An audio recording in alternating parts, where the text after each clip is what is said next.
मंत्री दीपक केसरकर हे नारायण राणेंच्या भेटीला जात आहेत। तब्बल 12 वर्षांनंतर राणे आणि केसरकरांमध्ये भेट घडतेय।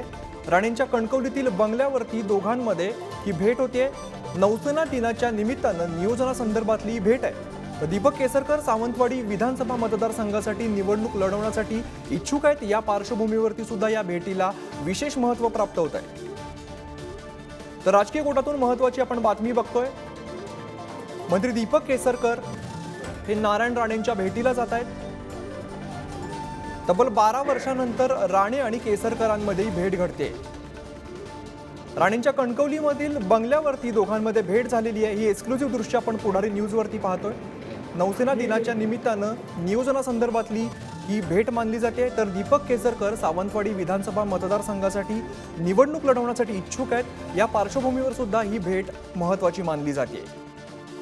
या संदर्भात अधिक माहिती देतात आमचे प्रतिनिधी विकास गावकर। विकास, ही अत्यंत महत्त्वाची अशी भेट मानली जाते आणि त्यामध्ये मतदारसंघासाठी निवडणूक लढवण्यासाठी सुद्धा इच्छुक आहेत। या पार्श्वभूमीवरती पण विशेष महत्त्व आहे। काय माहिती समोर येते? अमित, नक्कीच ही जरी भेट नौसेना दिनाच्या निमित्ताने म्हटली जात असते तर या भेटाला खूप वेगवेगळे कामगार आहेत। कारण गेली 12 वर्ष नारायण राणे आणि दीपक केसरकर यांच्यामध्ये खूपच मोठा वाद होता। अगदी बघितलं तर 2014च्या निवडणुकीमध्ये राणे आणि केसरकर यांच्यामध्ये जबरदस्त जुगलबंदी झालेली होती आणि ह्या पार्श्वभूमीवर ही भेट होते। आणि दुसरी गोष्ट महत्त्वाची म्हणजे सावंतवाडी विधानसभा मतदारसंघासाठी दीपक केसरकर हे इच्छुक आहेत आणि या निवडणुकीसाठी जर दीपक केसरकर यांना रिंगणात उतरायचं असेल तर या निवडणुकीसाठी नारायण राणे यांची त्यांना मदत महत्वाची ठरणार आहे। या सगळ्या पार्श्वभूमीवर दीपक केसरकर आणि राणे यांची भेट खूप महत्वाची मानली जाते आणि जवळजवळ 12 वर्षानंतर दीपक केसरकर आणि नारायण राणे एकत्र भेटतात। त्यांनी महत्वाचं म्हणायचं तर राणेंचं ओम गणेश हा बंगला आहे कणकवलीमध्ये। या ओम गणेश बंगल्यावर आता दीपक केसरकर दाखल झालेले ते आतमध्ये गेले। कुठल्याही मीडियाला आतमध्ये प्रवेश देण्यात आलेला नाही। दीपक केसरकर आणि नारायण राणे यांच्यामध्ये चर्चा सुरू आहे। आम्ही विकास, सिंधुदुर्गातलं राजकारण या भेटीमुळे नेमकं कसं बदलू शकतं? काय परिणाम होतील?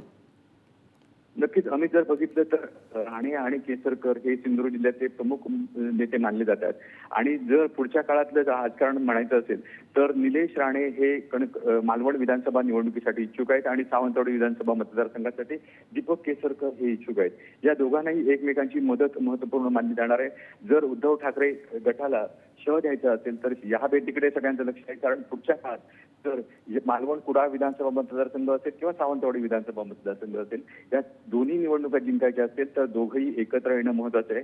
आणि दुसरं महत्वाचं सांगायचं झालं तर राजन तेली हे सुद्धा सावंतवाडी विधानसभा मतदारसंघासाठी इच्छुक आहेत आणि ते भारतीय जनता पक्षाचे आहेत। त्यामुळे जर बघायला गेलं तर राजन तेली आणि नारायण राणे यांचे संबंध चांगले आहेत आणि या पार्श्वभूमीवर जर दीपक केसरकर आणि राणे यांची जर घनिष्ठ मैत्री होणार असेल तर पुढच्या काळात राजन तेलींची भूमिका काय असेल हे सुद्धा महत्वाचं ठरणार आहे। अमित, विकास, खरं तर या दोघांमधलं राजकीय वैर सगळ्यांनाच माहिती आहे। तर येत्या निवडणुकीमध्ये याचा काय परिणाम होताना दिसू शकेल? नक्कीच अमित, जसं मी म्हटलं तसं नारायण राणे आणि दीपक केसरकर यांच्या भेटीमागे खूपच मोठ्या प्रमाणामध्ये पक्षपात होऊ शकतात। कारण पुढच्या काळात आगामी लोकसभेच्या किंवा विधानसभेच्या निवडणुका होणार आहेत। सावंतवाडी विधानसभा मतदारसंघात दीपक केसरकर यांचं चांगल्यापैकी वर्चस्व आहे आणि या निवडणुकीमध्ये जर लोकसभेसाठी जर जो कोण उमेदवार असेल त्याच्यासाठी दीपक केसरकर यांची महत्त्वपूर्ण मदत घ्यावी लागणार आहे। त्याचबरोबर दीपक केसरकर यांना जर सावंतवाडी विधानसभा मतदारसंघात निवडणूक लढवायची असेल तर राणेंच्या मदतीशिवाय त्यांना तिथे विजय मिळवणं शक्य होणार नाही तेवढं। त्यामुळे राणे आणि केसरकर यांच्या एकूणच भेटीमागे जरी आजची जर भेट नौसेना दिनाच्या निमित्ताने म्हटली जात असेल तर त्याला राजकीय खूप मोठं महत्व आहे। कारण या भेटीमागे पुढची राजकीय समीकरणं खूप महत्वाची ठरणार आहेत। जर बघितलं तर जर राज्याचं एकूणच राजकारण बघितलं तर शरद पवार यांचा गट असेल किंवा उद्धव ठाकरे यांचा गट असेल, काँग्रेस असेल, हे एकत्र येत आहेत आणि या नक्कीच विकास, ही भेट अत्यंत महत्त्वाची मानली जाते। धन्यवाद तुम्ही दिलेल्या माहितीसाठी।